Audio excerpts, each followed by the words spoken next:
Meet me.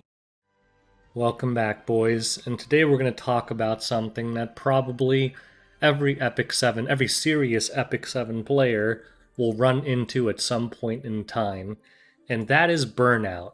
This game is very grindy. There's no disputing that. There's just a lot of hunts to do. It's demoralizing trying to get gear, especially when you get like 100,000 claws and you get nothing that's better than like a piece of level 45 green gear.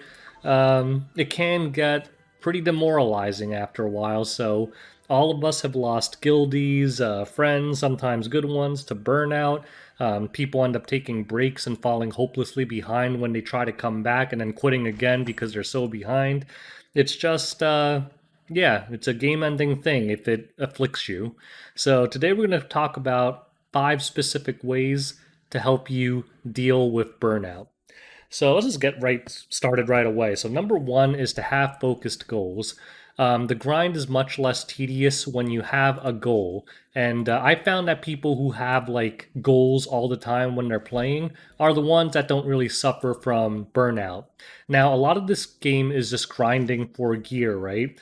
But try and move that to the background. The people I find that are constantly pushing and not getting too bored of the game are the ones who are like always trying to build new heroes, and they're always coming up with new ideas. They're like, oh, I wonder if it'd be cool if I built so and so hero to use on offense with XYZ team.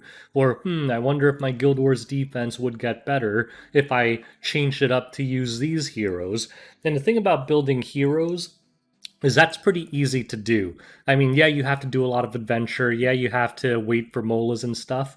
But the thing about those things is none of that is RNG, right? It might take time, but there's no RNG. The only real thing in the game that's RNG in terms of progress is gear. So if you make your entire sense of progression just getting good gear, it's going to get demoralizing really, really fast because I can tell you, I've been playing this game for a while. I've gotten like stretches like 2 months sometimes where I don't get a single piece of gear that I'm actually excited about. Like I might get a few where I'm like, maybe I'll put this on like a backup hero, but other than that, like getting gear is just a freaking nightmare.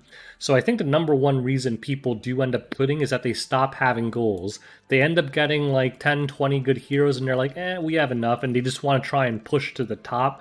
And they realize that they need gear to do it. And if that's your only goal, then you're going to get burnt out. You're going to get bored. So yeah, always have goals. Always be building new heroes. If you're not done with PvE, make it your goal to have a better hunt team or clear the abyss or be able to clear all the hell raids. Always have a goal in mind and make it small goals, and burnout won't affect you as bad as the people who are just trying to get gear equal to the top 100 legend players. So let's move on to the next topic, which is dialing back to min-maxing. A lot of E7 is about min-maxing when it comes to optimal progress, right? There's just so much boring crap you have to do. Like every day you have to go in here, you have to get your aid, you have to do your world boss, then you have to go and waste time checking the labyrinth. You might check the adventure one too for that scam guy. Then you have to go into your shop, use all your energy. You got to always be trying to optimally reset your high command quest, clicking this thing all the time, doing your expeditions. There's just a lot of daily garbage you have to do that isn't fun or entertaining. Arena flags, can't forget arena flags. If you're being super optimal, you'll use all your arena flags because you can exchange them for charms. So instead of straight up quitting the game, if you start feeling burnout, what you should do is dial back the min maxing. I think at a minimum, what you should do is if you only want to log in once a day, right? Log in once a day, buy this, and then buy that. And then what you do is you go here, you pick your favorite hunt team, and you just click auto repeat, spam it when you're done. I think it's still in your best interest to do whatever the banner quest is, get the free energies there, and dump it right back into hunts, and then you'll be done. If you do that, in terms of actual time you spend staring at the game, it should be less than 1 freaking minute. So even if you're super bored of the game, if you could just do that in the morning, and it's really easy if you do it on an emulator like me, because you don't want to be paying it, like you have to use your phone all the time, right? I mean, you're talking to people, but if you do it on an emulator, it's just running on my computer all the time. Like people ask me on Bluestacks, like, wow, you've been on E7 for like 82 hours. I'm like, I'm never playing the game. That's why. It's just auto repeating.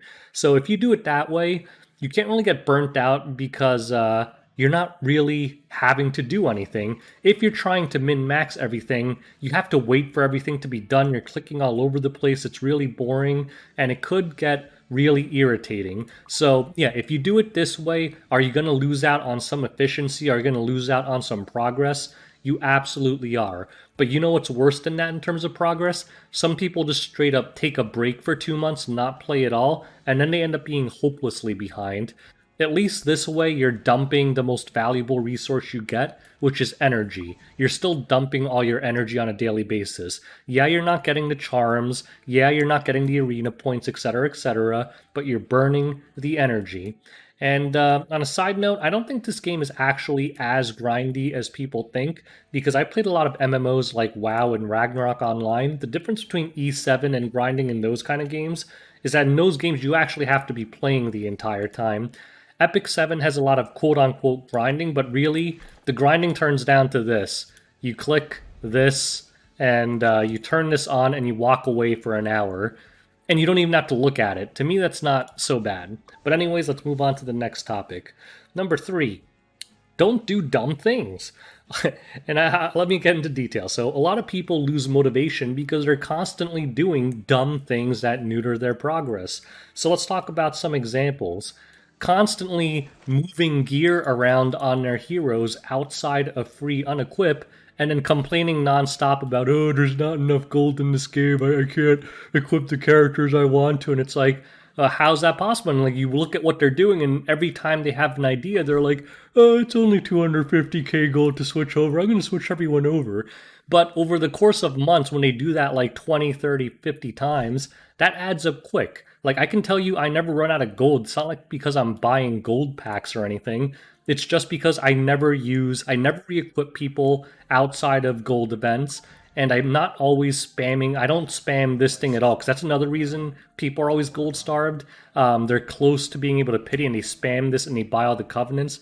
The covenants cost a shit ton of gold. So that's one dumb thing that people do. Another dumb thing that people do is constantly summoning on banners without having enough to pity, and going 3 or 4 banners straight without getting the hero that they want, and then complaining that the game sucks and it's too hard to get anything.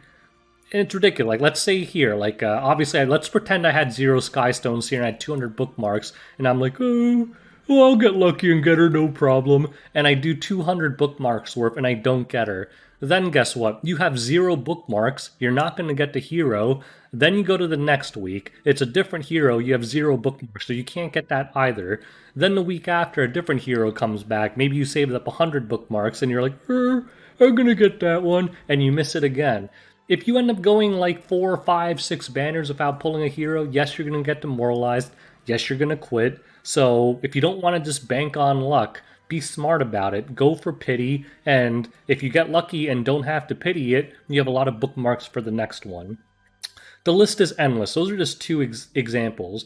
But the point is, if you intentionally sabotage your account by having no discipline and constantly doing dumb things, I guarantee you're going to end up demoralized and quitting. I know this game attracts a lot of gamblers. It's a gotcha, but just be freaking smart about it. I mean, anyone will be mad if they played for 2 months and couldn't get a single new hero. But if that's happening to you, that's your fault.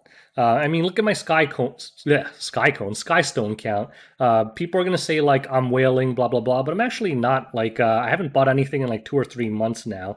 Because if you watch my channel, you know I'm pretty open about what I did buy, when I buy, how much I buy. If you check my videos, I upload like very regularly, so you can probably keep track of the quantity in which it's growing, and you should probably be able to figure out why it's so big. It's because I'm always ending in champ, I'm never refreshing the shop, I'm always doing my reputation quests, I have the 2 monthly packs, and here we go, because people are going to say I buy all the packs, like, you could see that none of this crap is bought. I buy the monthly packs still. So there you go. And I'm still getting a lot of Sky Stones. I always have more than enough to summon RGBs. Discipline, guys. It's all about discipline. So TLDR, don't do dumb things all the time. Number 4, this is going to be a quick one. Don't compare yourself to YouTubers. I think this is another big part of Epic 7. Remember that E7 is a grindy game, but a lot of people seem to watch videos of YouTubers and set that as their bar, even when they're F2P players with only a few months under their belt. And they get demoralized when they try to copy those YouTuber teams and they can't replicate the results. Remember, top Epic 7 YouTubers got there by being the best and having great accounts. There are hundreds of Epic 7 channels at this point, most of which have next to no subs, and no one cares because they're just really average players. So the top YouTubers will always be showing you flashy plays and great gear, but what they won't show you, because it's boring, is the fact that they're running these for 20 hours a day and buying the packs to be able to do that. They're not going to show you the tiers and the horrible experience of getting like 100 pieces of new gear and having it all roll like garbage. Remember, when you have a game that has millions of players, the top 0.1% of them, the ones that are getting into Legend RTA and stuff, they're going to be filled with absolute degenerates who are spending thousands of dollars per month. It's not a fair thing for you to compare yourself to. And people will always say dumb things like, well, there's XYZ who's F2P and he's legend, and it's mostly bullshit. I'm going to tell you straight up. I talked to a lot of top players, and pretty much all of them are buying packs. Number 1, many of the players who are supposedly F2P are either trolling and lying and are actually not F2P. And I think there actually are a very scant few who are F2P, but the thing about them is they are generally day 1 players who have been playing super efficiently since the very beginning of the game and had a decent amount of luck to boot.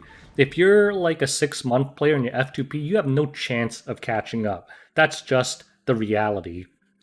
And by and large, the top players are all whales who are a few grand deep. Maybe some of them are super rich and simply don't care because it doesn't matter to them. Some of them just might have really bad addictions and may literally be spending 10, 20, 30% of their income on a waifu simulator. Who knows? But the point is, don't compare yourself to them. They're the best for a reason. It's because they're good and also probably because they're super degenerates and have, I don't know, not the best decision making. So let's move on to the final topic. And this is the most straightforward one. Quit. Just quit. Sometimes you gotta quit. It's not the worst thing in the world. If you genuinely don't like the game anymore, why suffer through it? It's a game, right? You're supposed to be having fun. If you're not having fun, just quit. I still love this game, but the moment it starts feeling more like a chore than a hobby to me, it's getting it uninstalled and I'm moving on. If you followed the channel, you even know that I was trying to look into this. I tried other games that you guys recommended me. I didn't like any of them. I've tried Genshin. I hated that. Shining Resonance. I tried a Final Fantasy Tactics one, Hero Wars Counterattack, Seven Deadly Sins, but to me, just none of them were anywhere near as good as Epic 7. But anyways, it's a game. Prioritize fun over progress. I like the art in this game. I like the mechanics. I love RTA. I love Guild Wars. I love the overall competitiveness. But hey, I've loved that about other games too. I mean, I was super serious about Diablo 2. I was rank 1 in World of Warcraft, Divine in Dota. I played Counter-Strike. I was Masters in StarCraft before Grandmasters was out. I loved all those games and I quit them too. So, you know what? One day, Epic 7, I'm going to have to say goodbye to that as well. And if you're at that stage before me and you end up hating the game, don't feel bad about it. Just quit and do something else. And yeah, we'll just leave it at that. So anyways, I hope this video was helpful to some of you guys dealing with burnout. I mean, full disclosure, I've dealt with it sometimes as well. But again, when I have to deal with that, I just follow that same strategy I mentioned before. Just buy the energies here, spam hunts, and forget about it for the rest of the day. And you're going to find if you do that, it's way, way easier to put up with.